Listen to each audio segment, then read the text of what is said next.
अनंत करुणानिधि, वात्सल्य वारिधि, सिद्धांत पारगामी, धर्म के स्वरूप को स्पष्ट दर्शाने वाले वीतराग भगवान महावीर स्वामी को भावों से वंदन। वर्तमान आचार्य सम्राट ध्यान योगी शिवाचार्य भगवान के श्री चरणों में शत शत नमन करती हूँ। मम हृदय निवासिनी गुरनी मैया सरल आत्मा महासाध्वी पूज्य श्री वीणा जी महाराज साहिब के श्री चरणों में भावों सहित बारंबार वंदन करते हुए धर्म प्रेमी बंधुओं, माताओं एवं भावी जीवों, आप सभी कल श्रवण कर रहे थे ज्ञान का दिव्य स्रोत, और आपने सुना भी महापुरुषों का फरमाना है, ज्ञान देने और लेने की वस्तु नहीं, ये हमारी आत्मा का स्वभाव है। बस वैराग्य के क्षणों में ही व्यक्ति ऐसे आनंद की अनुभूति कर सकता है।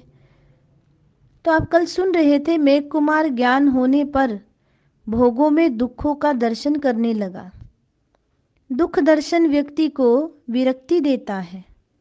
प्रत्येक वस्तु छोड़नी सुगम है, किंतु विषय और विषय सामग्री को छोड़ना बड़ा ही कठिन है।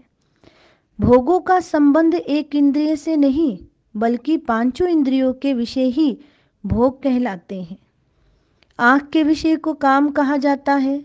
आँख के अतिरिक्त शेष इंद्रियों के विषय की संज्ञा भोग है। आँख दूर से ही रूप को देख लेती है। श्रोत इंद्री यानी कि कान वाली इंद्री का विषय है शब्द। कान शब्द के पास नहीं जाता, बल्कि शब्द उसके पास आता है। आँख और अन्य इंद्रियों में यही अंतर है। पांचों इंद्रियों के विषयों को सामूहिक रूप में शास्त्र में काम भोग कहा गया है। यदि ये काम भोग किसी भी तरह जीवन में बने रहते हैं तो ये व्यक्ति को अकार्य करने के लिए यानी कि बुरे कर्म करने के लिए बाध्य कर देते हैं, और वह जीवन की किसी ना किसी विकट उलझन में फंस जाता है। जिसका बीज बना हुआ है उसमें से अंकुर भी निकल आता है। यदि बीज निशेष हो जाए तो वहाँ से अंकुर उत्पन्न नहीं हो सकता। वैराग्य और त्याग दोनों मिलकर धीरे धीरे आसक्ति, काम और भोग के बीज को नष्ट कर देते हैं। धर्म प्रेमी बंधुओं, जब बीज नहीं रहेगा तो फिर वहाँ पर किसी विकार का अंकुर पैदा ही कहाँ से होगा। तो मेघ कुमार के समक्ष भोग महत्वहीन हो चुके थे। दीक्षा के संकल्प को साकार करने के लिए उसने सर्वप्रथम अपनी माँ से कहा। इससे माँ के महत्वपूर्ण स्थान का भी ज्ञान होता है। हमारे धर्म शास्त्रों में माता पिता और अतिथि को देवतुल्य माना गया है। भारतीय संस्कृति में जितने भी संबंध हैं वे सब धर्म से जुड़े रहते हैं। गौर करना, इस संस्कृति में वासना और स्वार्थ का कहीं भी स्थान नहीं है। यही कारण है कि भारतीय संस्कृति आध्यात्मिक होने से मानव जीवन को सुख की सही दिशा देती है और जीवन के लौकिक कर्तव्यों को भी संयमित तथा मर्यादित करती है। लौकिक कर्तव्यों को भी, गौर करें, संयमित और मर्यादित करती है। ये आप अपने जीवन में भी देख सकते हैं। मेघ कुमार का ये वर्णन बीच में जो वैराग्य में रखा है आपके लिए, वो इसलिए कि संसार में ऐसी वैराग्य आत्माओं के दृष्टांतों से ही हम कई वार्ताओं को समझ सकते हैं। जिस संस्कृति में वासना ही वासना हो, वहाँ व्यक्ति अपने कर्तव्य को क्या समझ सकता है। मोह सदैव कर्तव्य को विस्मृत करता है। धर्म एक दूसरे के प्रति कर्तव्यों का भान कराकर उसके संबंधों को दृढ़ीभूत कर देता है। इसीलिए जीवन में माता पिता का बहुत बड़ा स्थान रहता है। स्वर्ग यदि कहीं है तो माता पिता के चरणों में ही है।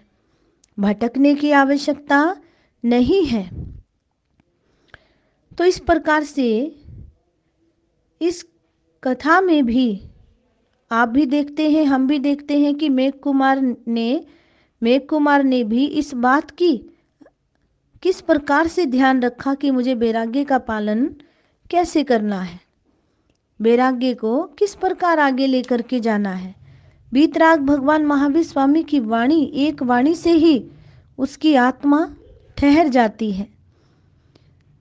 जंक्शन से उतरी हुई गाड़ी वापस आ जाती है और हमेशा के लिए वो दृढ़तापूर्वक संयम का पालन करते हैं।